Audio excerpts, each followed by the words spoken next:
So if I'm this one more time, because there was way too many interruptions. Although part of me did think, oh well, it would make my video unique because then it will show you a little bit into my life with all the interruptions and me rambling about other things. But I decided to go ahead and refilm this video.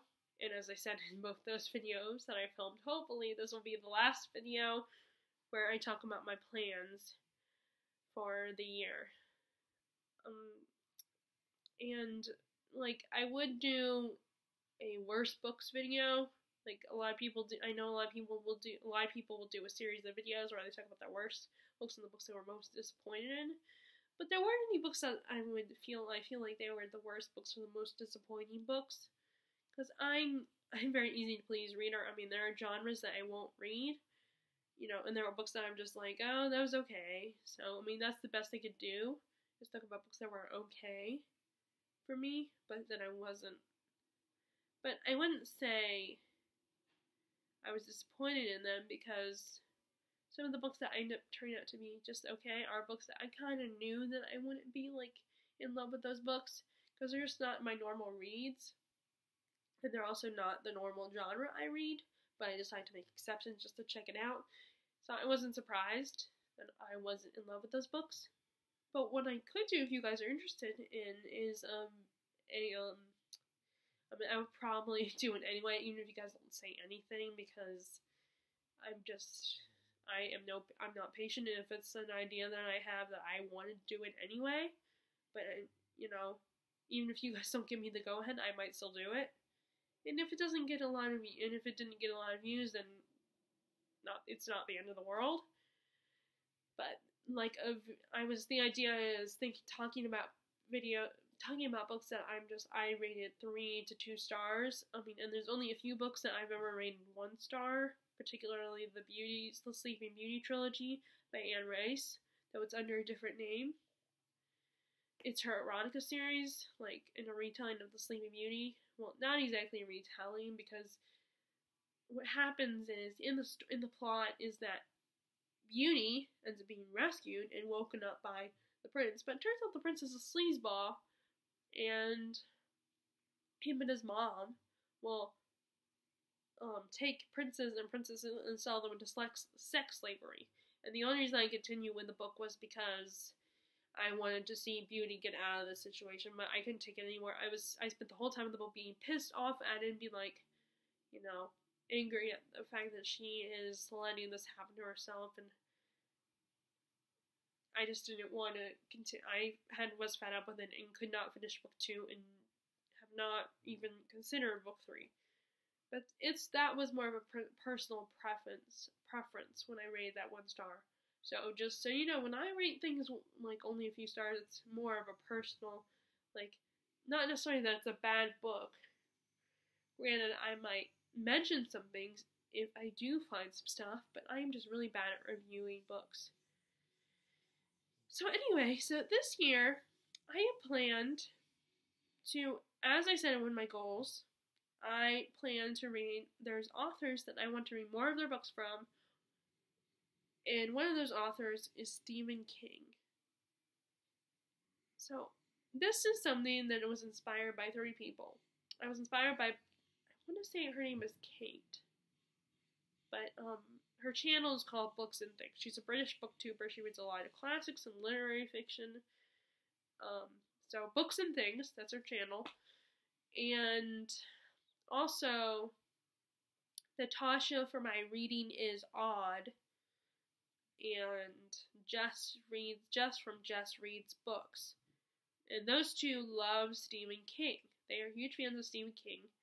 And both of them this year have been going through and reading his books and reviewing them. Now, I probably won't be as good a reviewer as they are, especially because his books are long-ass books, so sometimes I don't read them within the whole year. Sometimes it takes me years to read them, to finish them, because they're so long. I mean, it is over 1,000 pages long, and Natasha was saying that The Stand is the longest Stephen King book she's read, and it is much longer than The Stand, or at least my copies. So, but I'm going to try and do it this year, and here's my plan. This is my idea. I was thinking, so Kate from Books and Things will do every, like, I think as long as I've been watching her channel, I noticed that she will do projects where she will focus on certain authors and making sure she reads their books. And I actually watch one of her videos where she talks about authors that she wants to read more of their books. Like, she has two. She has, like, Victoria, either it's classics or Victorian literature version of it. And then I watched her other version of it, which is not classics or literary, or Victorian. But I want to expand that a little bit. Instead of just making sure, okay, I read this author's, I read these books by this author. What I'm thinking about doing is, yes, I will read those books by Stephen King, but I want to read books from my other books by other authors that have to kind of have similar stories, or the aspects in them that are similar to the Stephen King book I'm reading. Like, Natasha said that The Stand reminds her of Station 11, which is kind of a similar plot, where it's an apocalyptic situation. So I'm thinking, I could read, and I have Station 11, so if I chose The Stand, Station 11 could be one of the books that I read with The Stand. And, I was thinking, let's see, what are some of my other ones that I have?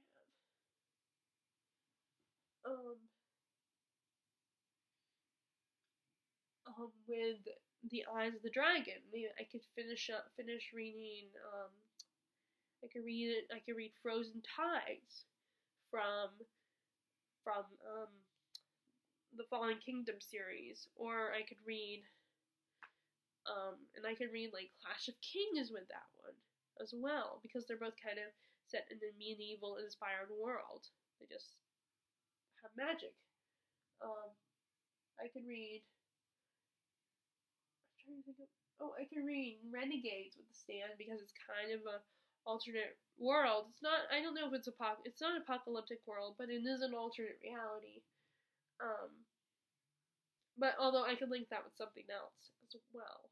I was trying to think about it last night. What are some my Stephen Kings, and what books I could read with them from my library that kind of, like The Garden of Good Midnight and The Garden of Good and Evil.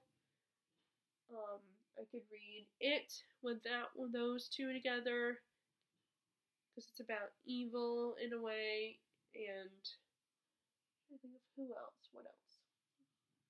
With The Shining, I could read The Little Stranger, because both those are about kind of a haunted house. The only problem is some of them, there might only be one book that's the best. And of course, I don't want to read just one book with it. I want to read a bunch of books so I can go through and, get all my books read. So, I don't know. It's going to be a challenge, but I would still love to do it.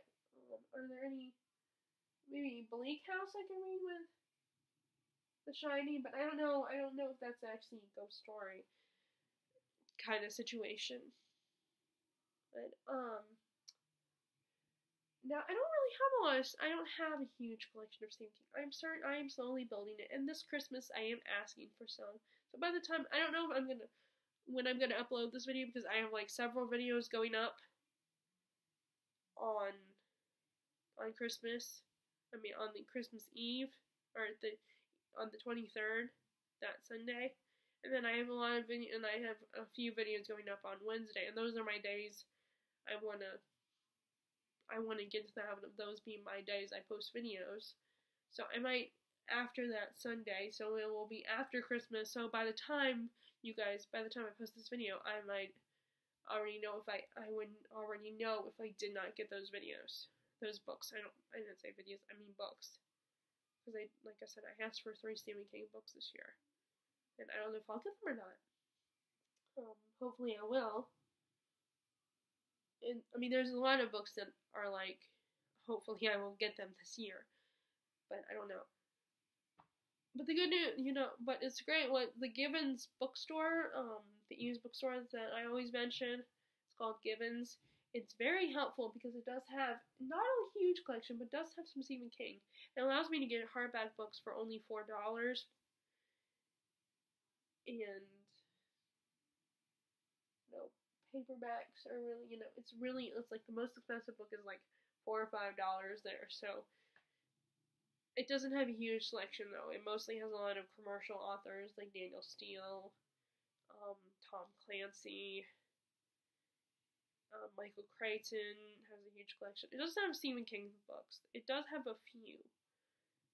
But this is the used bookstore basically takes donations, so it all depends on who lives here and who will donate books. Unless there's someone that's just, although they might take some donations for people that are just visiting, who happen to know that this bookstore exists here, and they might have decided to bring some books. But anyway, so that's my plan. I'm going to read pick a Stephen King. I might start with, even though I already started The Shining, I'm thinking about The Stand right now, so I might start reading The Stand, and then at like I said, read Station 11. And even though it's not the beginning of 2019, I think would probably be a good idea to start his books now, the longer ones. That if the one start The Stand this month, because like I said, it's a long ass book, and then read Station 11 as well. So, do you guys have, again, if you guys have any reading plans that you haven't shared with me yet, feel free to share in the comments section below. And if you guys like this video, be sure to give it a thumbs up and click subscribe if you haven't already. And as always, I hope you are enjoying your reading, and I hope if I decide to post this video after Christmas, I hope you had a good holiday. And I hope you have a good new year.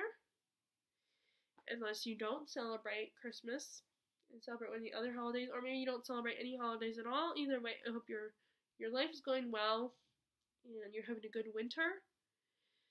And I hope you are enjoying your reading, and I will talk to you all later. Alright, bye!